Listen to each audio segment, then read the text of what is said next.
آپ سے ملنے آیا ہوں اور میں آپ کا ہی مہمان ہوں اور میں کچھ دن آپ کے ساتھ رہنا چاہتا ہوں۔ اصل میں رہنا اس لیے چاہتے تھے کہ وہ دیکھنا چاہتے تھے کہ اس کا کون سا عمل ہے جس کی وجہ سے اللہ تعالیٰ نے اس کو اتنے درجے دینے ہیں کہ دنیا میں تو مجھے لگ رہا ہے جیسے کوئی عام سا کام کرتا ہے، لیکن آخرت میں اس کے کتنے درجے ہوں گے کہ جنت میں ایک نبی کا ساتھ اس کو ملے گا۔ تو موسیٰ علیہ السلام کہتے ہیں میں سارا دن اس کے پاس بیٹھا رہا تو میں نے کوئی خاص عمل نہیں دیکھا۔ لوگ گوشت دینے کے لیے آتے تھے، وہ قصاب دے دیتا تھا۔ ہاں جب کوئی بڑی اچھی سی بوٹی اسے ملتی تھی تو اس کو سائڈ پہ کر لیتا تھا، اور شام تک اس نے تھوڑا سا گوشت اس طرح کر کے جمع کیا ہوا تھا۔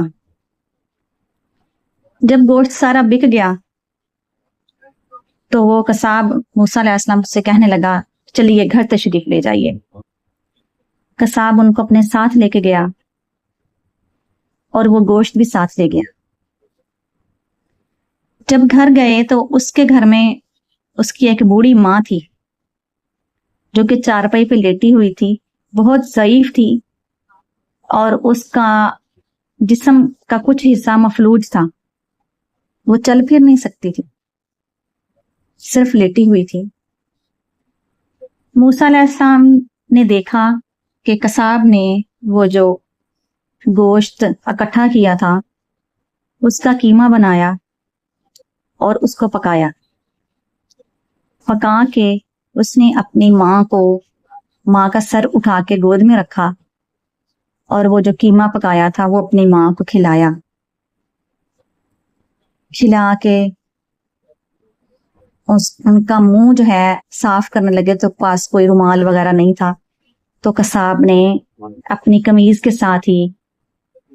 اپنی ماں کا منہ صاف کر دیا۔ ماں نے بیٹے کا ماتھا چوما اور کوئی دعا دی، ہاتھ اٹھا کے دعا دی تو قصاب مسکرانے لگا اور پیچھے ہٹ گیا اپنی ماں سے، ماں کو لٹا دیا۔ موسیٰ علیہ السلام کہنے لگے کہ جب آپ نے اپنی ماں کو کھانا کھلایا اور اس کا منہ صاف کیا تو آپ کی ماں آپ کو کوئی دعا دے رہی تھی تو آپ مسکرا رہے تھے، آپ کی ماں آپ کو کیا دعا دے رہی تھی؟ قصاب مسکرایا اور کہنے لگا اے میرے معزز مہمان، ماں تو ماں ہے نا، جو مرضی دعا دے، تو بس میری ماں میرے لیے بہت بڑی دعا کرتی ہے، تو جب دعا کرتی ہے تو میں مسکراتا ہوں کہ لو ماں کی بات سن لو، ماں کیا بات کرتی ہے۔ موسیٰ علیہ السلام کہنے لگے بتائیں تو صحیح ماں کیا دعا کرتی ہے؟ قصاب کہنے لگا میرے معزز مہمان، میں ایک عام سا شخص ہوں،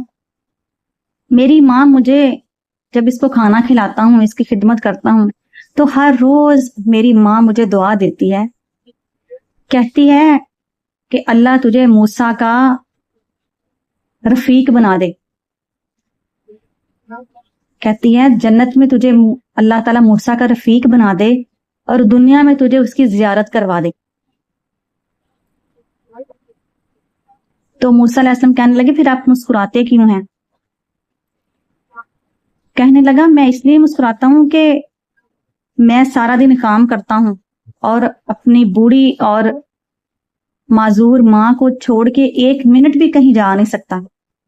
اور اللہ کے نبی موسیٰ علیہ السلام پہ ایمان رکھتا ہوں میں بھی اور میری ماں بھی، لیکن وہ ہمارے علاقے سے کئی 100 کلومیٹر دور رہتے ہیں، بھلا میں کہاں جاؤں گا اور جا کے ان کی زیارت کروں گا؟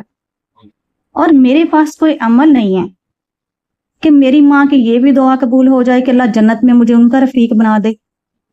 بھلا اتنے درجے مجھے کہاں سے ملیں گے؟ موسیٰ علیہ السلام نے ان کو گلے سے لگایا اور کہنے لگے اے ماں کی خدمت گزار، موسیٰ خود چل کے تیرے گھر آ گیا اور تیری ماں کی یہ دعا اللہ نے قبول کر لی ہے کہ دنیا میں تجھے اللہ کے نبی موسیٰ علیہ السلام کی زیارت ہو چکی ہے، اور جو دوسری دعا تیری ماں تجھے دیتی ہے کہ اللہ تعالیٰ جنت میں آپ کو میرا رفیق بنا دے، کہنے لگے یہ بھی اللہ نے قبول کر لی ہے، اور اللہ تعالیٰ نے مجھے بتا دیا ہے کہ آپ ہی جنت میں میرے رفیق یعنی میرے ساتھی اور دوست ہوں گے۔ تو جب ماں باپ کی دعا ساتھ شامل ہوتی ہے پھر بہت سے بگڑے کام سنور جایا کرتے ہیں۔ بڑی طاقت والے دشمن سامنے بھی کھڑے ہوں تو ہمارا کچھ بگاڑ نہیں سکتے، اور جب ماں دعا کرتی ہے تو پھر ایک عام سا قصاب ایک نبی کا رفیق بن جایا کرتا ہے، اور ماں کی خدمتیں کرنے والے ان کو پھر اللہ یہ شان دیتے ہیں کہ وقت کے نبی بھی